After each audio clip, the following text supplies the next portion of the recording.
নমস্কার বন্ধুরা, কনিকাস কিচেনে আপনাদের সবাইকে অনেক অনেক স্বাগত জানাচ্ছি। আজকে আমি আপনাদেরকে ডিম আর আলু দিয়ে এমন একটা রেসিপি শেয়ার করব যেটা আশা করছি এর আগে আপনারা কখনোই খাননি। এটার আমি নাম দিয়েছি পোটাটো এগ টিক্কা কারি। এটা সম্পূর্ণই আমার নিজস্ব রেসিপি। এটা আপনারা ভাত, রুটি, পরোটা যে কোনো কিছুর সঙ্গে সার্ভ করতে পারেন। খেতে অসাধারণ লাগে, একবার বানালে আপনারা বারবার খাবেন। তার জন্য সবার প্রথমে একটা মিক্সার গ্রাইন্ডার জারের মধ্যে 1 টেবিল চামচ মতন পোস্ত নিয়ে নিচ্ছি। 3টে আমন্ড দিয়ে দিলাম, কয়েকটা কাজু দিয়ে দিলাম, দারচিনি দিয়ে দিলাম একটুখানি, ছোট এলাচ দিয়ে দিলাম 3টে, লবঙ্গ দিয়ে দিলাম, কিছুটা গোলমরিচ দিয়ে দিলাম, কয়েকটা রসুনের কোয়া দিয়ে দিলাম, অল্প একটু আদা কুচি দিয়ে দিলাম, একটা কাঁচা লঙ্কা হাত দিয়ে ফাটিয়ে দিয়ে দিলাম। এবার সামান্য একটু জল দিয়ে ভালো করে একটা মিহি পেস্ট বানিয়ে নেব।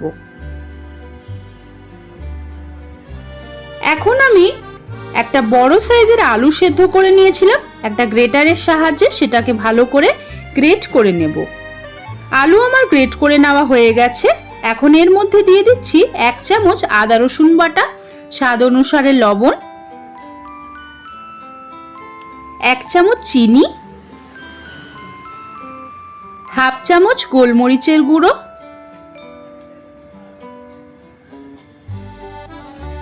একটা বড় সাইজের মিহি করে কুচি করে নেওয়া পেঁয়াজ, কাঁচা লঙ্কা কুচি, ঝাল আপনারা আপনাদের স্বাদ অনুসারে দেবেন। এখন এর মধ্যে ডিম দিয়ে দিচ্ছি। আমি এখানে 2টো ডিম ফাটিয়ে দিয়ে দিচ্ছি।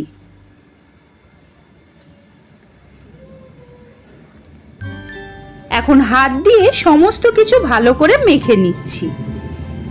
সমস্ত কিছু আমার মেখে নেওয়া হয়ে গেছে। এখন আমি একটা গরম কড়াইতে 4 টেবিল চামচ পরিমাণে দিয়ে দিচ্ছি রিফাইন্ড অয়েল। এবারে বড়ার আকারে ওই আলু আর ডিমের মিশ্রণটা দিয়ে দিচ্ছি।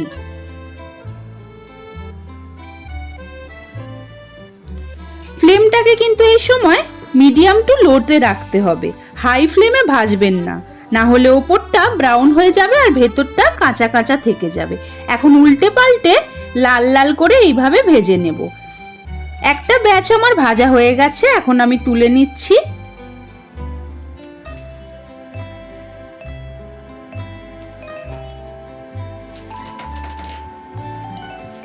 প্রথম ব্যাচটা যেভাবে ভাজলাম সেইভাবেই সেকেন্ড ব্যাচটাও আমি ভেজে নিচ্ছি।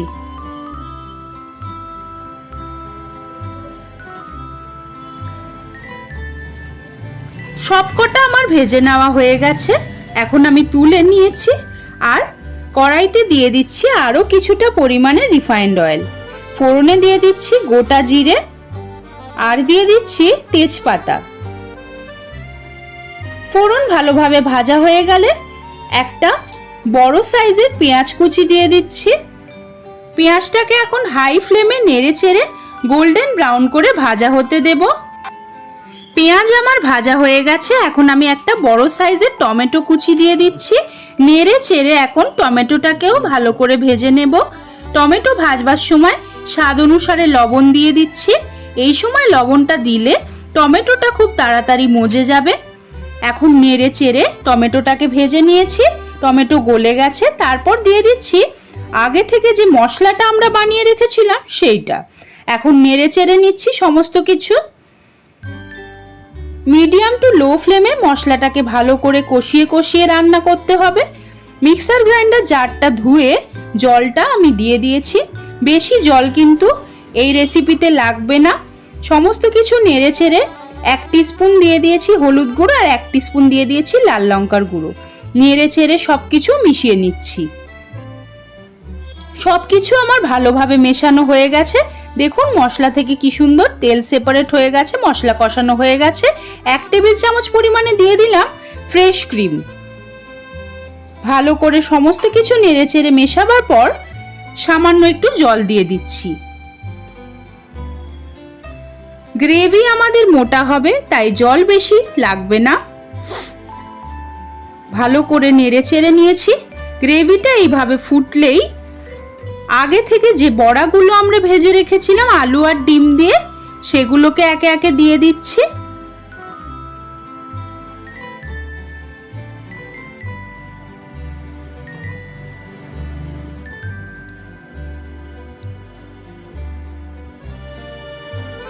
বড়াগুলো দিয়ে 5 থেকে 6 মিনিট আমি মিডিয়াম টু লো ফ্লেমে রান্না করব।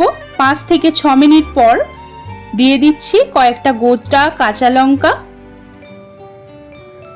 আবারও একটু নেড়ে চেড়ে দিয়ে দিচ্ছি 1 চামচ পরিমাণে গরম মশলা গুঁড়ো। নেড়ে চেড়ে ভালো করে মিশিয়ে নিচ্ছি সবকিছু। সব শেষে দিয়ে দিচ্ছি কসুরি মেথি, হাত দিয়ে ক্রাশ করে দিচ্ছি। এখন নাড়লে চাড়লেই তৈরি হয়ে যাবে একদম ভিন্ন স্বাদের ডিম আলুর টিক্কা কারি। তাহলে দেখতেই পেলেন বন্ধুরা, এটা একদম নতুন রেসিপি আর এটা খেতে অসাধারণ লাগে। আপনারা এইভাবে বানিয়ে আমাকে কমেন্ট করে জানাবেন যে আপনাদের কেমন লাগলো। ভালো লাগলে লাইক করতে ভুলবেন না, আর আমার এই ভিডিওটিকে বন্ধুদের সঙ্গে বেশি বেশি করে শেয়ার করবেন। আমার চ্যানেলকে সাবস্ক্রাইব করে আমার পাশে থাকবেন।